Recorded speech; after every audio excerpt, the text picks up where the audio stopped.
Ed Sheeran is universally loved and respected. He's gained international fame and recognition, but he's not your typical pop icon. He doesn't conform to the cocky guy with model looks, so why is he so charming both on and off stage?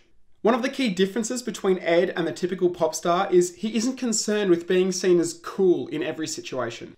In fact, he goes so far as to disregard the traditional social hierarchy. And even if you have quirks and weirdness, you shouldn't be worried about that. And stress to kids in general is to just be yourself, because there's no one in the world that can be a better you than you. And if you try to be the cool kid from class, you'll end up being very boring. The fact he isn't insecure about being cool or worried about how he appears to others is magnetic socially. I have a friend that loves telling stories in group settings. He presents them as a funny story, but really it's just to highlight something about himself.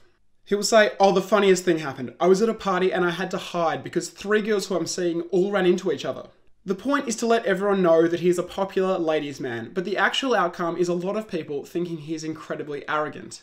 Ed Sheeran, on the other hand, tells a funny story because it's just funny, even if it is at his own expense. I went to go and buy my goddaughter a Ninja Turtle toy for her birthday, and then I was in the Ninja Turtle section and there was this huge Ninja Turtle truck, and I was looking at the small toy I got for her in the big truck, and I was like, oh, I'm getting that for me.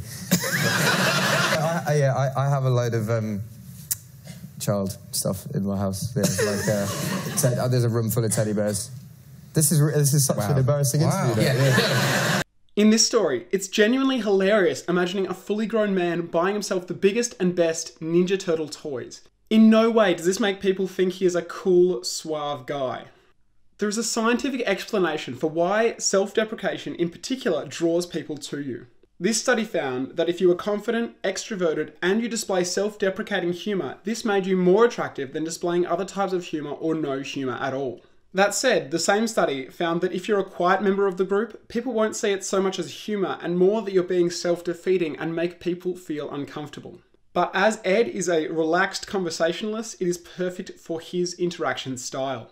A trap many people, myself included, often fall into in group conversations is starting to one-up the last story told. If someone tells a story of how they did something funny, it can be all too easy to say, if you think that is bad, I should tell you about the time I did this thing.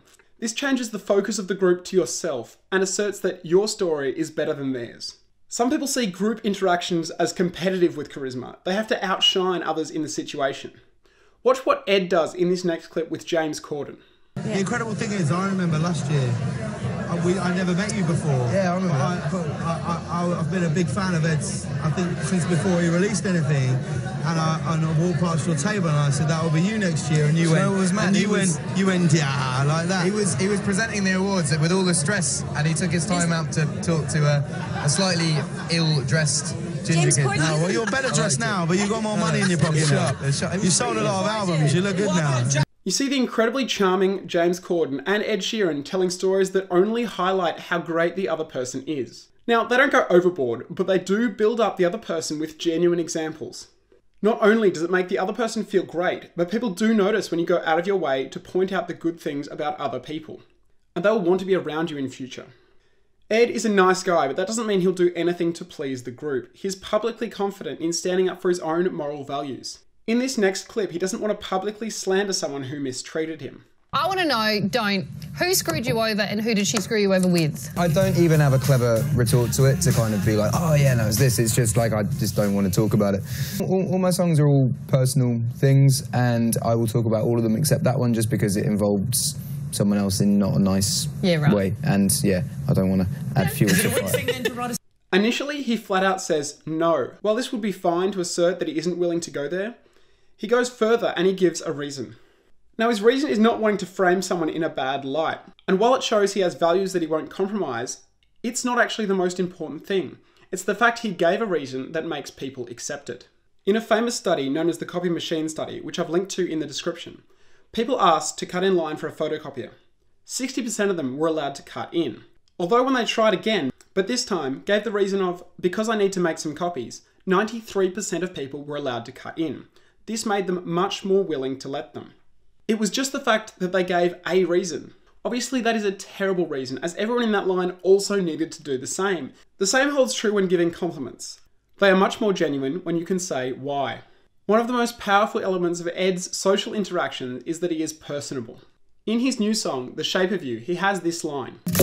Come over and start up a conversation with just me, and trust me, I'll give it a chance now. Now, while it is a catchy song lyric, it also reinforces the image of being a guy who is willing to give any social interaction his best. Even for people who aren't international celebrities, this is a great reputation to have. If you are known as someone who is easy and fun to talk to, this can create a social snowball effect. You can get invited to more events where you can meet even more people and be given even more opportunities. The idea of not being too good to talk to anyone alleviates a lot of social anxiety some people may have that would prevent them from ever starting an interaction with you. Here on the red carpet, it's loud and everyone is competing for stars' attention. Ed stops and focuses entirely on the interviewer, something other celebrities don't always do. You can see Robert Downey Jr. makes people fight for his attention, constantly looking around.